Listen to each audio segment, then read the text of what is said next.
Right before this year's pecan harvest began, I traveled to Georgia to visit the Southern Alternatives Agricultural Cooperative.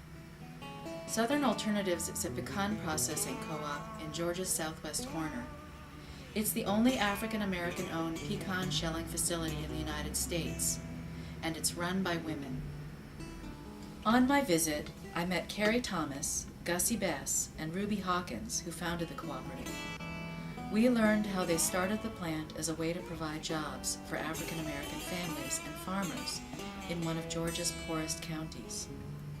When Thomas and her team first took on running the plant, they had no business experience or pecan processing experience, but as longtime community leaders, they brought great resiliency, determination, and innovation to the task.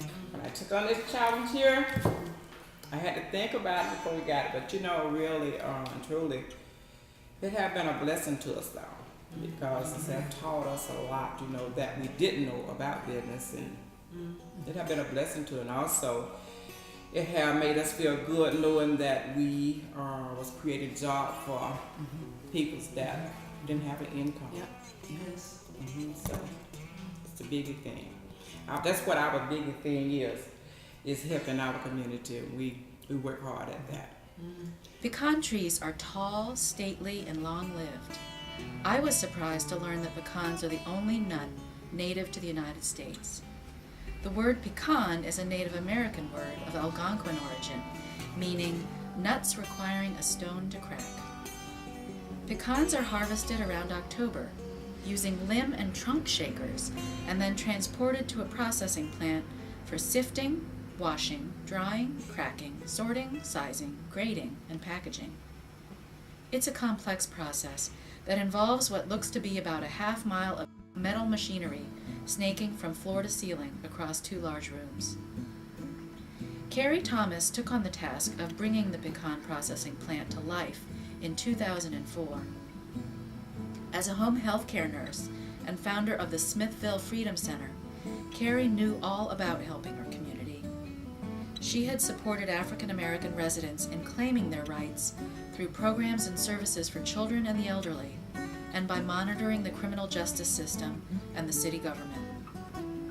But when Thomas was first approached by the Federation of Southern Cooperatives and the Southern Rural Black Women's Initiative to run the plant, she and her team knew nothing about pecan processing or the work that goes into maintaining equipment and building sales and inventory systems.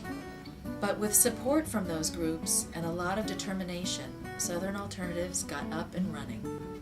Now they are working to improve their cooperative business skills and systems through a grant from the UUSC Coffee Project.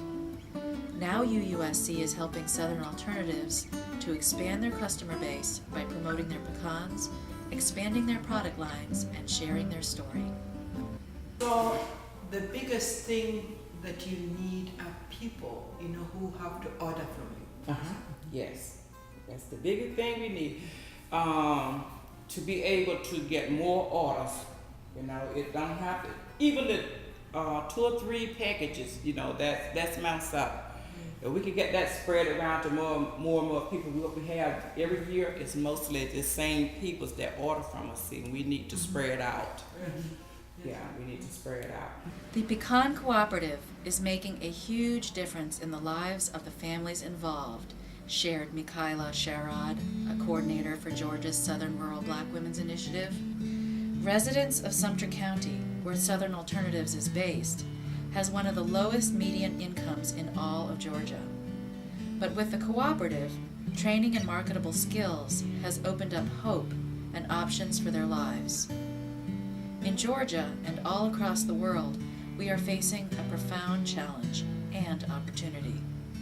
People are looking for options other than business as usual. At UUSC, we support people in helping each other build strong partnerships that serve real human needs before profit. This seasonal job is something like has helped the women, that a lot of women that is on depending on welfare, has helped them to be able to have a good Christmas for their kids. They are wed mothers, they don't have husbands, and this job here created them to be able to do that. For Christmas, they were able to go purchase stuff for their kids, and I wish wish it would last year round. So what makes a pecan taste so good? Is it its warm, earthy tones? Is it the hint of sweetness? Or is it knowing that this delicious nut came from a worker-led cooperative in southwest Georgia, where the pecan business is improving people's lives? UUSC's partnership with Southern Alternatives packs economic and social justice into every nutritious bite. Buy pecans from Southern Alternatives and join the UUSC Coffee Project. But we took on this challenge because we know we could do it. I know it's just gonna take a little time, but I know we can do it. And we're gonna do it. We're gonna do it. We just don't let nothing just, make us give up. We keep on at it. Yeah. So we're gonna make it.